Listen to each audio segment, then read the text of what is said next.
Hello नमस्कार दोस्तों। एक बार फिर से हम आपके साथ साथ उपस्थित हैं ASCC चैनल के साथ मैथ्स विद नरेंद्र सर। और जैसा कि कल हम लोगों ने संख्याओं के बारे में काफ़ी कुछ डिस्कस किया हुआ था और कौन सी संख्या किस प्रकार बनती है या कितनी संख्याओं के कौन से डिवाइड होते हैं, इसलिए आगे उसी को हम कंटिन्यू करेंगे आज। और कल हमने बताया भी था कि आज हम अभाज्य संख्याओं के बारे में चर्चा करेंगे। लेकिन उससे पहले कल एक डाउट जो है, काफ़ी कुछ बताया गया हमें कि कॉम्प्लेक्स नंबर को लोग डिफ़ाइन नहीं कर पा रहे हैं। काफ़ी लोगों ने हमें मैसेज भी किया, तो आज पहले 5 मिनट के लिए आप कॉम्प्लेक्स नंबर पर डिस्कस कर लेते हैं, उसके बाद आगे चलते हैं। कॉम्प्लेक्स नंबर के बारे में हम लोगों ने जो सीरीज बनाई हुई थी या चार्ट बनाया हुआ था,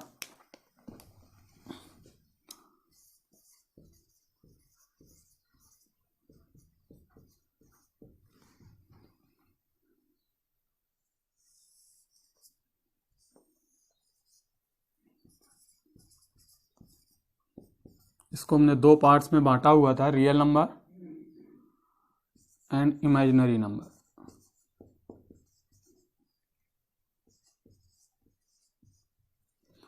इन्हें आप वास्तविक संख्या बोलते थे, जबकि इन्हें काल्पनिक संख्या बोलते थे।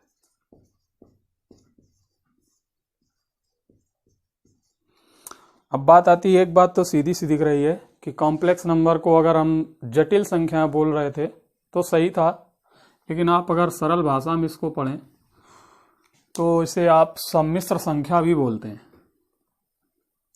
हमने कल लिखा था इसको जटिल संख्या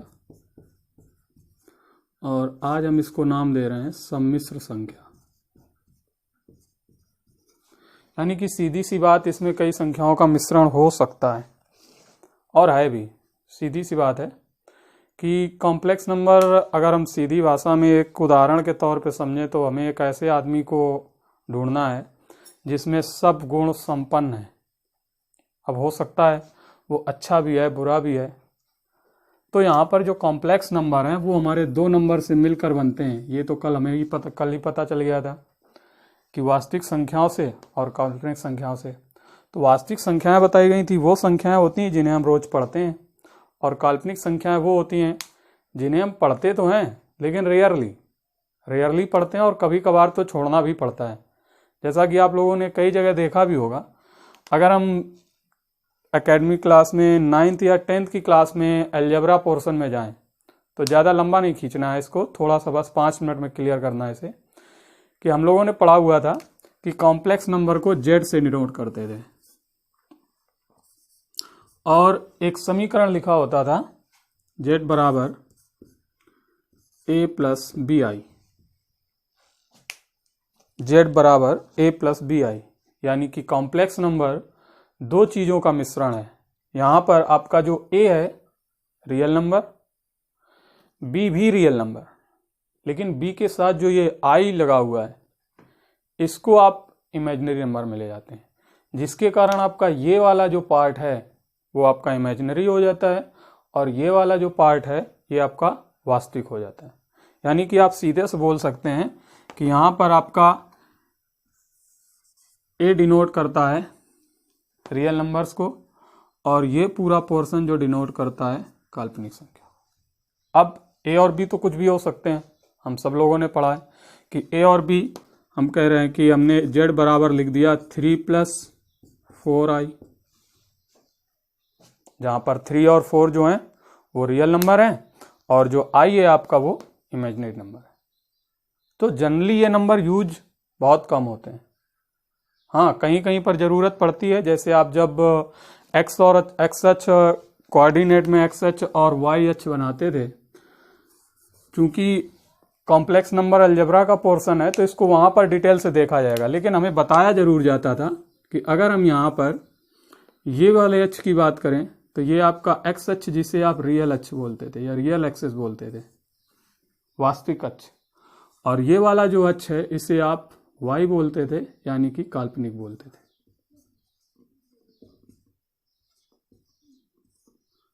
और इसे आप वास्तविक बोलते थे। बस इतनी सी बात। तो अलजेब्रा में जब पढ़ेंगे तब इसके बारे में डिटेल जानकारी होगी, लेकिन अभी केवल हम इतना जान लें कि यहाँ पर जो चीज़ दिख रही है सामने वो आपकी रियल है, और जो हमारे पास अननोन है, या हम ये कह सकते हैं कि इसके बारे में कुछ चीज़ें क्लियर नहीं होती हैं, वो आपका इमेजिनरी में जाएगा। और इन दोनों से मिलकर आपका बनता है जेड, जिसको आप बोलते हैं कॉम्प्लेक्स नंबर। ठीक है। अब अगर बात करें हम कि अगर 3-4 से उदाहरण आप और देख लें तो आप इसको 3 + 5i भी लिख सकते हैं, या आप 12 + √-3 भी लिख सकते हैं, या आप 9 - i भी लिख सकते हैं। रीजन, क्योंकि ये तो पोर्शन ही है इमेजिनरी का। और अगर हम बात करें तो यहां पर कोई भी नंबर हो सकता है, तो अगर हम इसको 12 माइनस का 25 भी लिखें तो गलत नहीं है, क्योंकि कल हमने एक जगह पर -5 लिख दिया था तो उसका थोड़ा प्रॉब्लम हो रही थी। लेकिन अगर हम यहां पर ये लिखते हैं तो गलत नहीं है, क्योंकि यहां से i हमारा अलग हो जाएगा। तो ये आप एग्जाम्पल में आप लिख सकते हैं कि ये सभी के सभी आपके कॉम्प्लेक्स नंबर हैं, जो कि दो चीज़ों से मिलकर बने हुए हैं। एक तो आपका रियल नंबर और दूसरा है आपका imaginary number. Imaginary number generally तो मैथ्स में बहुत कम यूज होते हैं, लेकिन कहीं कहीं पर हम यूज करते हैं। जैसे आप एक बात याद करें कि जब हम द्विघात समीकरण में ax² + bx + c सॉल्व करते थे बराबर 0, तो यहां पर x के हमेशा 2 ही मान मिलते थे। x के इक्वल टू में प्लस माइनस कुछ ना कुछ, मान लीजिए 5 है। एक बार देख लीजिए, x बराबर मान लीजिए कि 5 आया या कुछ भी आया, तो यहां पर आपके लिए चलिए आंसर तो हमेशा प्लस का 5 ही दिया जाता था, तो फिर माइनस कहां गया।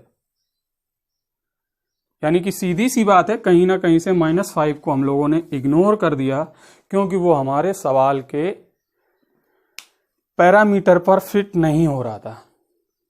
सीधी सी बात है। और पॉजिटिव वैल्यू जो थी वो हमारे पैरामीटर पर फिट हो रही थी। यानी कि अगर हम इसको हटा दें और यहां पर कुछ चीजें लिखते हैं कि हमें बताया गया है कि जो आपका i है, इसकी अगर हम पावर 0 कर दें तो 1, हम सब लोग जानते हैं। और अगर इसी की हम पावर 1 लगा दें तो i हो जाएगा।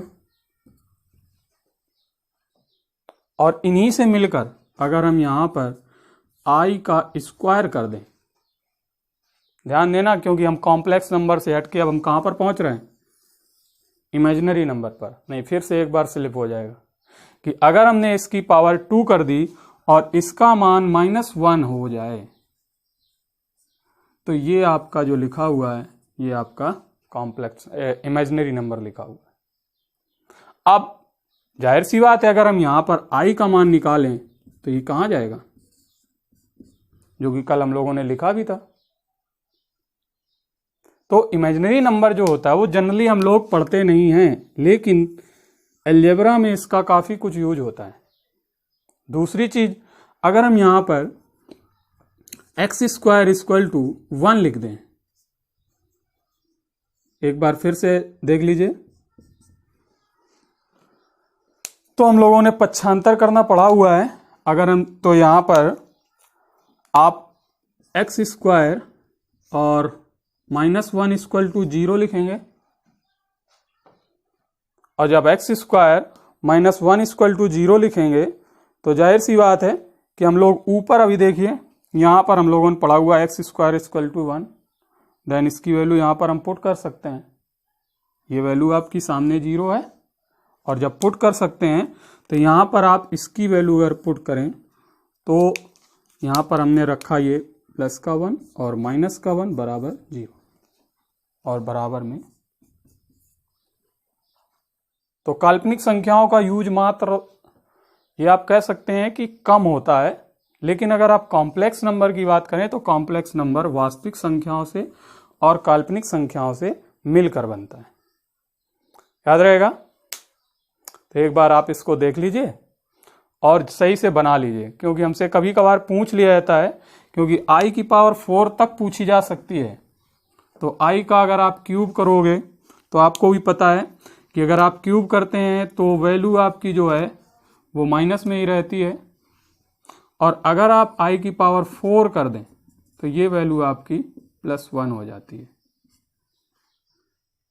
तो i स्क्वायर -1, लेकिन i to the power 4 equal to +1।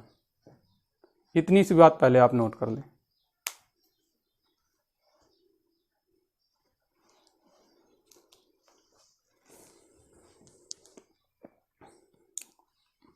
और इसे भी आप ब्रैकेट में कर सकते हैं, अंडरलाइन करके, जिसको आपको याद रखना है। अब आप अपने बैक टॉपिक पर आ जाइए, अभाज्य संख्याओं पर।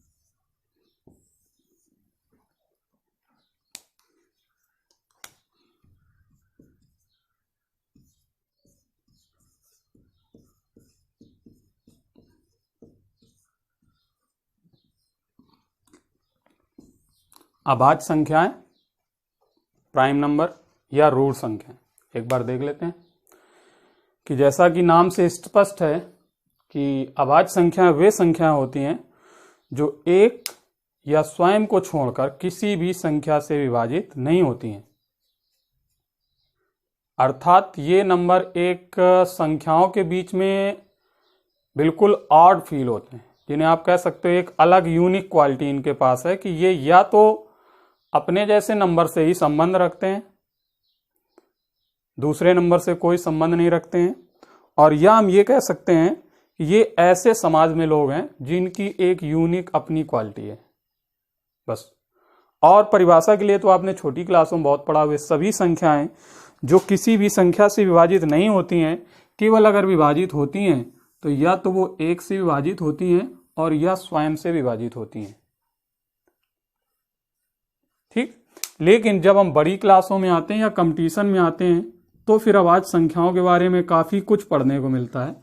जैसे हमें बताया जाता है कि अभाज्य संख्याएं जो हैं वो आपकी 2, 3, 5, 7, 11, 13, 17, 19, 23, 29 और डॉट डॉट, आप आगे भी जोड़ सकते हैं, कोई दिक्कत नहीं। तो जाहिर सी बात है कि अभाज्य संख्याएं हर जगह पर हैं, लेकिन कम है। अगर ये देखें कि 100 तक बात करें तो नंबर आप प्राइम नंबर कितने होंगे, या 50 तक कितने होंगे, या 1000 तक कितने होंगे, ये सब चीज़ें बाद में। लेकिन हमें ये देखना है कि ये पूरी संख्याएं नहीं होती हैं, ये एक यूनिक क्वालिटी वाली नंबर होते हैं, लेकिन इनके कुछ अपने कायदे कानून हैं। जैसे आप ये कह सकते हैं कि ये संख्याएं ऐसी संख्याएं होती हैं जो अपनी क्वालिटी एक अलग मेंटेन करती हैं, जिन्हें आप कुछ अलग रूल्स के बारे में अगर रूल से जान सकते हैं, या कुछ डिवाइड करके या कुछ स्क्वायर के नियम से भी जान सकते हैं। जैसे हमें बताया जाता है कि पहले तो हमें बताया गया था छोटी क्लासों में कि आप गिनती करके देखते थे, और अगर भाग चला जाए तो भाज्य हो गई, और नहीं गया तो अभाज्य हो गई। लेकिन जनरली छोटे नंबरों में ये काम कर जाता है, लेकिन जब बड़े नंबर्स की बात आएगी तो फिर हमें दिक्कत होगी कि इतने बड़े नंबर्स को इतने देखकर कैसे पता किया जाए। तो दो चीज़ें चलती है, एक तो आपका रूल चलता है और एक आपके ट्रिक चलती है। लेकिन आप पहले रूल को ज़्यादा फोकस करिएगा, क्योंकि ट्रिक कभी कभार ऐसा होता है कि 99% तो सही बैठती है, लेकिन 1% केसेस में कभी कभार फेल भी हो जाती है। इसलिए पहले कोशिश की जाए कि हम रूल को देखें। तो हमारा रूल ये बोलता है कि कोई भी नंबर दिया जाए, कोई भी नंबर दिया जाए, फिर इनकी हम कह सकते हैं इनकी क्वालिटी पर बात करेंगे, लेकिन पहले हमें ये पता करना है कि कैसे पता करें कि ये नंबर अभाज्य है कि नहीं है।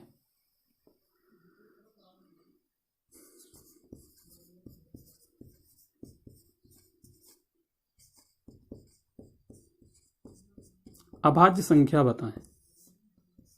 और यहां पर बोर्ड पर कुछ संख्याएं लिख ली हैं।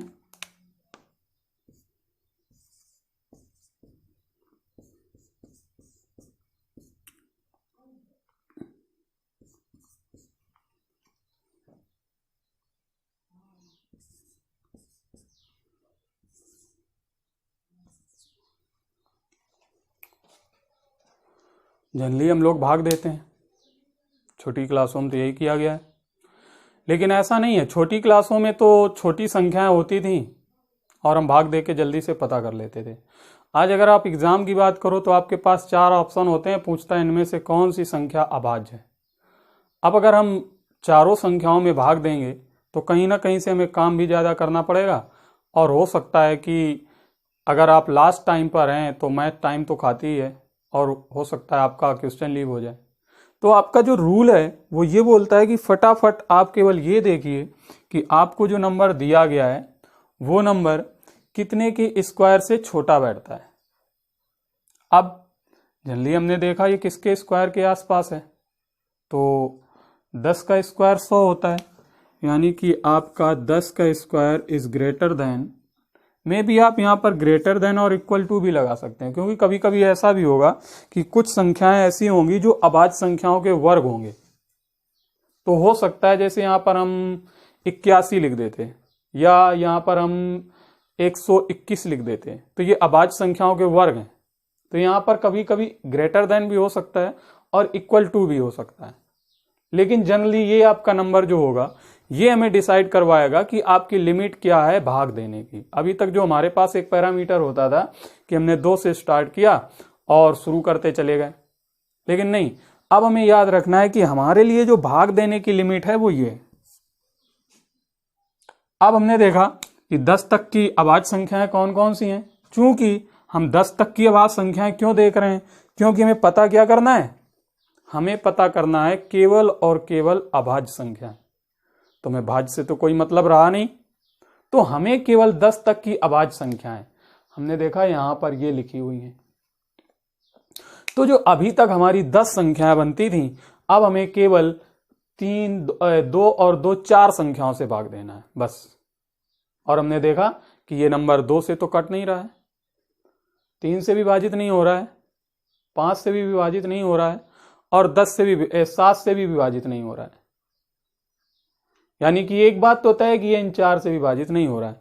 तो अभी तक जो हमारे पास एक डाउट था कि भाग कहां तक दें, तो ये हमारा डाउट खत्म है कि हमें भाग देना है केवल 10 तक की संख्याओं का, और वो भी कैसी संख्याओं का भाग देना है। तो जब 97 में इन चारों संख्याओं से भाग ना जाए तो फिर अब ये 97 आप किसकी श्रेणी में आ गया, अभाज्य संख्याओं की श्रेणी में। अब परमानेंटली आप इसको छोड़ सकते हो कि जनरली ये किसी नंबर से नहीं विभाजित होगा, लेकिन कभी कभार होता क्या है कि हम जल्दी जल्दी के चक्कर में पता चला हमें बड़ा नंबर दिया गया और हमने भाग दे लिया।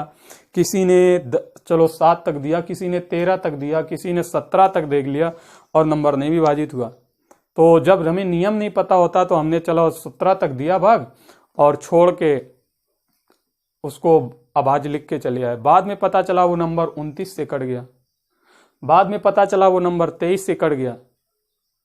तब हमारे लिए सबसे बड़ी समस्या पैदा हो जाती है कि हमने पूरी शिद्दत से सवाल किया था, लेकिन गड़बड़ क्या हुई, तो गड़बड़ हुई यहां पर कि आपने उसकी लिमिट नहीं बांधी कि भाग कहां तक देना है। तो किसी भी नंबर को आप ले लो, जैसे हमने उठाया अगला नंबर हमने उठाया यहां पर 83, ये भी आपके 10 से स्क्वायर से छोटा है, ग्रेटर देन और इक्वल टू लगाया। 83 को देखा 2 से विभाजित नहीं हो रहा है, 3 से विभाजित नहीं हो रहा है, 5 से विभाजित नहीं हो रहा है और 7 से भी नहीं हो रहा है। ये नंबर भी आपका नहीं कटेगा, किसी भी संख्या से विभाजित नहीं होगा। आगे देखा हमने कि यहां पर ये लिखा हुआ है, अब नंबर बड़ा है तो हमने दिखाया कि इसको अगला नंबर उठाते हैं 183। अब 183 के बारे में अगर हम देखें तो नंबर इनकी अपेक्षा तो बड़ा ही है। 183 किसके स्क्वायर से छोटा होगा? तो हमने देखा कि ये नंबर जो है वो 14 के स्क्वायर से छोटा है। तो 14 तक की अभाज्य संख्याएं कौन सी पड़ेंगी? 14 तक की अभाज्य संख्याएं 2, 3, 5, 7, 11 और 13। भाग दे के देखा, 2 से तो विभाजित होने से रहा, 3 से विभाजित हो रहा है।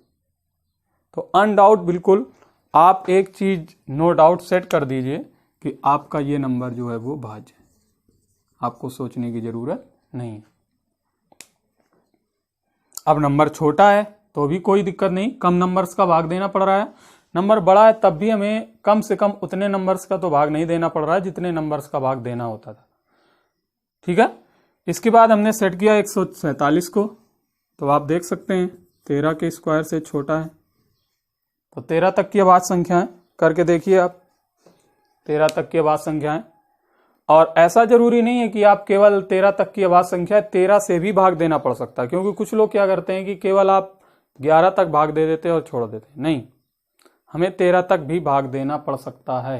तो हमने देखा 2 से तो नहीं कटेगा, 3 से विभाजित हो रहा है, 3 4 12 और 3 2 27, 3 9 27। या अगर आप देखें तो 7 से विभाजित हो रहा है। यानी कि अभाज्य संख्याओं की श्रेणी में कोई भी नंबर अगर विभाजित होता है तो जनरली अभाज्य से ही विभाजित होता है। ठीक, अगला नंबर लिखा हुआ है 141। 141 किसके नंबर से छोटा है? हमने देखा यहां पर ये नंबर बनता है 12 के स्क्वायर से छोटा पड़ता है। 12 तक की अभाज्य संख्याएं ये लिखी हुई है। तो सबसे पहले हमें सेट करना है लिमिट। अगर लिमिट सेट कर ली तो फिर सब कुछ सेट हो गया। जनरली हमने देखा कि 2 से तो विभाजित नहीं होगा, 3 से, 3 4 12 और 2 बना, 3 7 21। यानी कि ये नंबर भी हमारा कैसा हो गया? भाज्य। और ये भी आपका भाज्य था। तो एक बात तो तय है कि अभाज्य संख्याएं पता करने में हमारे स्क्वायर का काफी कुछ यूज होना है। अभी थोड़ी बहुत प्रॉब्लम हो सकती है, आगे आपको स्क्वायर काफी कुछ करवा दिए जाएंगे जो कि आपको बिल्कुल देखते ही पता लग जाएगा कौन सा नंबर कहां पर लाई करता है। जो नंबर जहां पर होगा वहां से उठाओ और दे। ये तो हमारे रूल की बात करते हैं, ये हमारी बात है रूल की कि आपकी बुक्स ये बोलती हैं। लेकिन हम ये कहेंगे कि अगर बुक्स ये बोलती है तो नंबर अगर बड़ा हुआ तब कहां तक का लेंगे। मान लीजिए हमने लिख दिया 3 4 और 5 3, इतना बड़ा नंबर लिखा हुआ। अब आपको दिख रहा बोर्ड पे इतना बड़ा नंबर, तो अगर आप इसके आसपास का स्क्वायर देखेंगे तब तो फिर बहुत तगड़ा निकल जाएगा। तो बस हमें यहीं पर रूल से हट के काम करना है, और रूल से हटकर काम करेंगे तो रूल के बाद बनती है आपकी ट्रिक।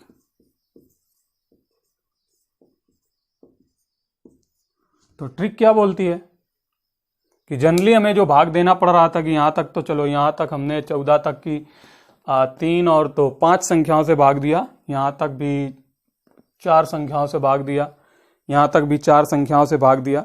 लेकिन अगर हम ट्रिक की बात करें तो ट्रिक फिर इसीलिए बनाई जाती है कि हमें भाग कम से कम देना पड़े, और हो सके तो परमानेंट। आप जब भी अभी इन्हीं नंबर्स के लिए भाग देंगे तो मात्र 5 सेकेंड या 10 सेकेंड में आप देखकर पता कर लें कि आपकी अभाज्य संख्या कौन सी है। तो एक चीज और याद रखनी है कि ट्रिक जो बनती है वो सवालों पर बेस्ड होती है।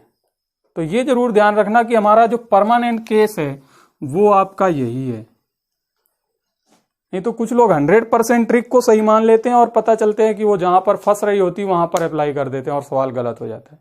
तो हमें उतना ही इस पर विश्वास करना है जितना है। लेकिन हाँ, हम ये कह रहे हैं कि 99% आपके सवाल इससे लग जाएंगे और आपका नंबर अभाज्य संख्याओं में नहीं फंसेगा, गारंटी इस बात की। लेकिन अगर इससे नहीं बनता है तो जनरली हमें इसकी जरूरत पड़ेगी, इसलिए हमने ये पहले किया है, बाद में इसको देखना है। तो ट्रिक क्या बोलती है? ट्रिक बोलती है कि एनी नंबर, दुनिया का कोई भी नंबर, ये छोटे बड़े कुछ भी, कितना भी बड़ा, हमें केवल 6 से भाग देना है। किससे डिवाइड करना है? 6 से। और जब आप 6 से डिवाइड करेंगे तो इसमें 2 चीजें देखनी है कि या तो आपके पास +5 शेष होना चाहिए, और या तो आपके पास +1 शेष होना चाहिए। दो चीजें हमने देखी, 6 से भाग दिया और 6 से भाग देने के बाद देखा कि या तो +5 शेष बचे और या तो +1 शेष बचे। दो शेष बनने पर आपका अगला स्टेप होगा कि नंबर 7, 11 और 13 से विभाजित ना हो। सही से आप इसको नोट कर सकते हैं कि अगर 6 से भाग देने पर 1 और 5 शेष बचते हैं, इसके बाद वो नंबर 7, 11 और 13 से विभाजित नहीं होता है, तो अभी हमने बोला था कि 99%, ये जरूर याद रखना, नहीं तो आप कहीं भी लगा दें और पता चले कि बाद में बोलो कि सर जी आपने तो बताया था, हमने लगा दिया और सवाल गलत हो गया। 99% वो नंबर अभाज्य होगा, परमानेंट, बिल्कुल। अगर आप इतना केस करते हैं तो बस 1% की पॉसिबिलिटी हम इसलिए छोड़ रहे हैं क्योंकि अगर ये कंप्लीट सही होता तो फिर इसकी हमें जरूरत ही नहीं थी। तो इसकी हमें जरूरत है, लेकिन बस उतनी कि जब हमें छोटे छोटे नंबर से याद बड़े निकालने हो। लेकिन अगर बड़ा नंबर हमें निकालना है या बड़ा नंबर हमें निकालना है तो हमें इस रूल की भी जरूरत पड़ेगी। अब आप कहेंगे कि सर जी आपने 1 और 5 की तो बात कर ली,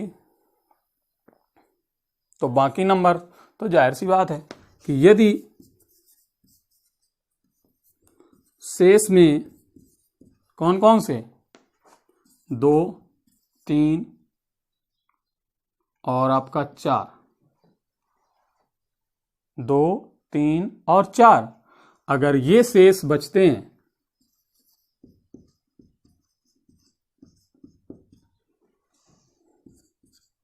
तो संख्या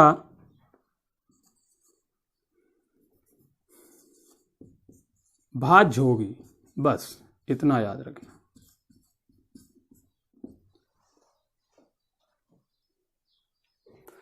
कि यदि 1 और 5 शेष बच रहे हैं और ये कंडीशन फॉलो हो रही है तो नंबर आपका पक्का परमानेंट अभाज्य होगा।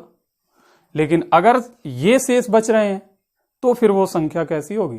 भाज्य। यानी इसके साथ हमने लिख दिया अभाज्य और ये आपका भाज्य। नोट करके लिख लीजिए, क्योंकि जाहिर सी बात है आप अगर ट्रिक देख रहे हैं तो ट्रिक के साथ अपवाद जरूर जुड़े होते हैं। ऐसा कभी मत सोचना आप दुनिया का कोई भी ट्रिक लगाएंगे तो ट्रिक में आपका 1% का केस तो छोड़ना ही पड़ेगा। कभी ना कभी ऐसे नंबर्स फंस जाते हैं जो कि ट्रिक पर अप्लाई नहीं होंगे, वो फिर रूल से ही हल होंगे। अभी हम इस पर बात पूरी करेंगे, लेकिन नोट यहां पर लिख लेना कि अभाज्य संख्याओं के वर्ग, अभाज्य संख्याओं के वर्ग यानी स्क्वायर या क्यूब, घन, ये सब जो होते हैं वो हमारे इन्हीं रूल पर जाएंगे, इससे हल नहीं होंगे। पता चलेगा आपने यहां तक चेक कर लिया, बाद में वो नंबर 17 से कट गया, आपने चेक कर लिया वो नंबर 19 से कट गया। अभी हम चेक करके देखेंगे, हमने चेक कर लिया वो नंबर 37 से कट गया। तो वो सभी संख्या अभाज्य संख्याओं के वर्ग और घन अपवाद के रूप में होंगे।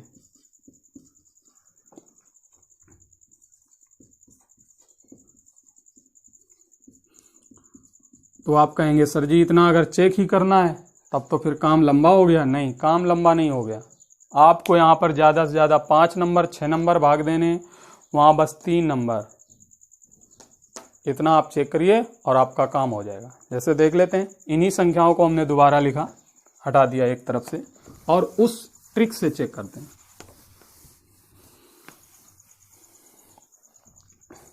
हमने नंबर्स लिखे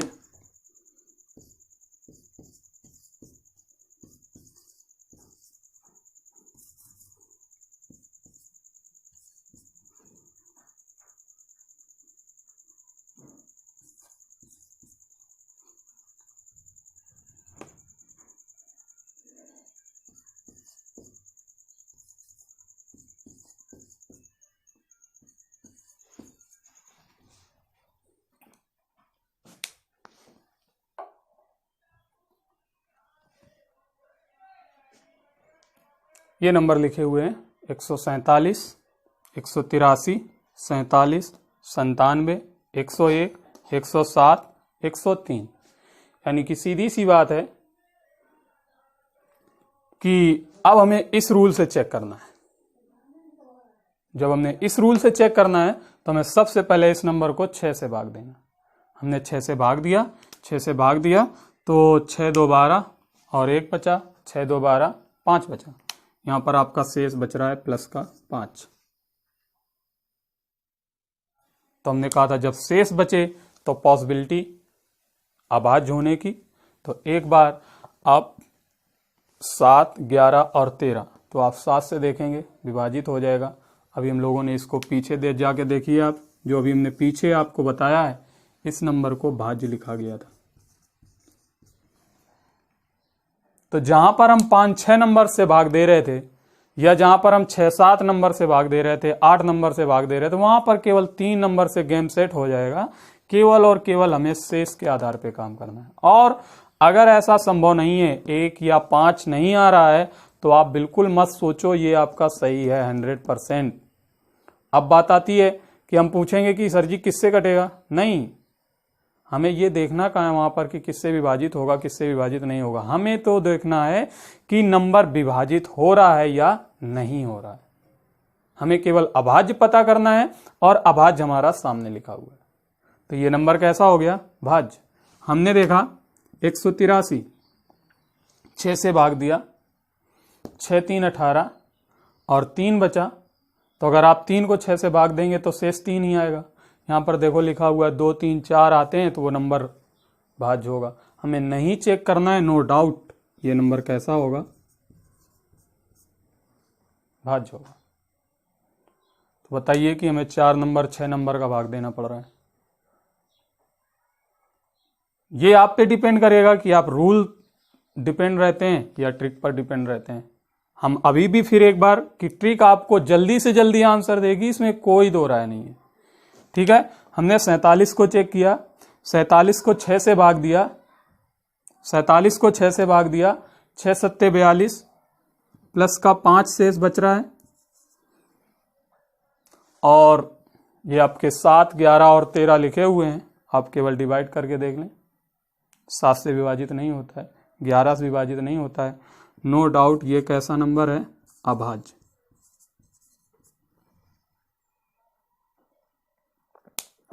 फिर हमने 97 को देखा। अब हमें स्क्वायर क्यूब कुछ मतलब नहीं है, केवल मतलब है कि 6। हमने भाग दिया, 6 से 16 बार भाग देंगे, 1 शेष बचेगा। और जब 1 शेष बचेगा तो फिर हमने चेक किया 7 11 और 13। जब 7 11 और 13 चेक किया तो 7 11 और 13 से 7 से तो बिल्कुल नहीं कटना है, 11 से भी नहीं कटना है, 13 से भी नहीं विभाजित होना है। यानी कि ये नंबर कैसा है? अभाज्य। और यहां पर शेष बचा था +1। तो याद रहे कि हमें केवल ये रूल क्लियर कर लीजिए, आपके 99% संख्याएं आपकी जो हैं वो पता लग जाएंगी। 101 के बारे में पता किया, 101 पर हमने देखा 6 से भाग दिया, 6 से 16 बार 96 कटता है, +5 बचा। हमारे पास बचा प्लस का 5, प्लस का 5 बचा। हमने फटाक से भाग दिया 7 11 और 13 से। तो 7 से तो विभाजित होना नहीं है, 11 से होगा नहीं, 13 से भी नहीं होगा, बात खत्म हो जाती है। इसको भाग